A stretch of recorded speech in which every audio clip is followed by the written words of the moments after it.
The idea that creatine is for everyone has taken hold across social media, reshaping a long-standing bodybuilding supplement into a mainstream wellness product marketed for energy, brain performance, mood support, and even better skin.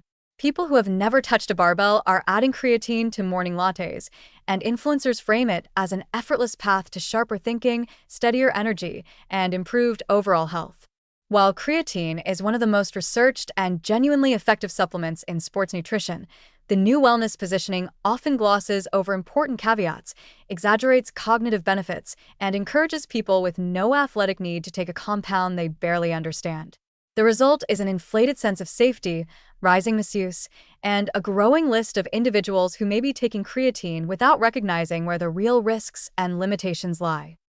Creatine does have benefits beyond muscle growth.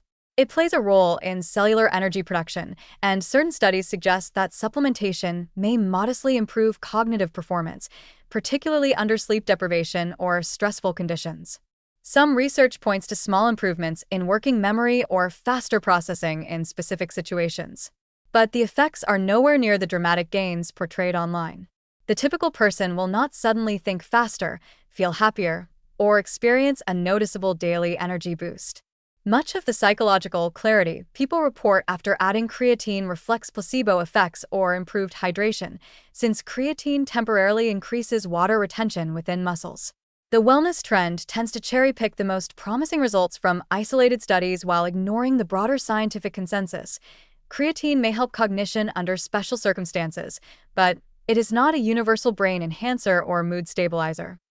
The safety profile of creatine is often presented as flawless, but even a widely studied supplement has limitations.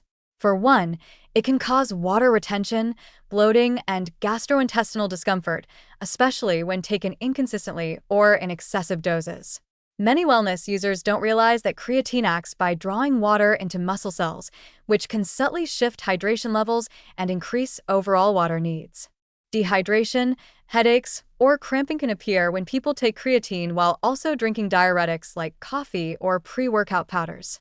The trend also encourages casual loading phases, where users take large doses, 20 grams per day, because they saw it online, ignoring that this approach often causes stomach upset and provides little benefit for non-athletes.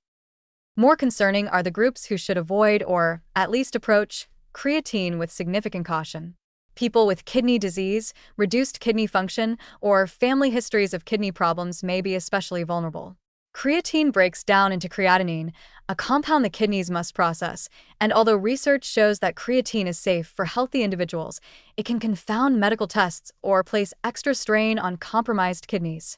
Yet influencers rarely mention this, leading some followers to supplement without consulting a healthcare professional. Those with high blood pressure, chronic dehydration, or a history of electrolyte imbalance may also find that creatine aggravates their symptoms. Teenagers who already face intense body image pressures in gym culture are increasingly influenced to supplement without understanding proper dosing or long-term risks. Adolescents are still developing, and unnecessary supplementation can contribute to unhealthy expectations about appearance, strength, and energy. The growing trend of stacking creatine with other wellness products, collagen, adaptogens, pre-workouts, greens powders, adds another layer of risk.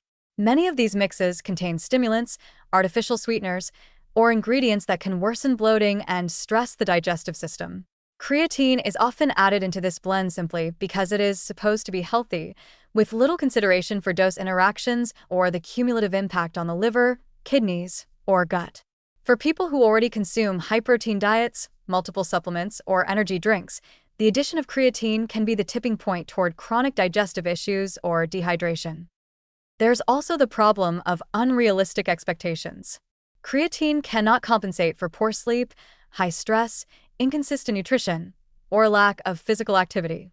Some people turn to creatine as a shortcut for low mood, low motivation, or mental fog that actually stem from burnout, anxiety, iron deficiency, or insufficient calories.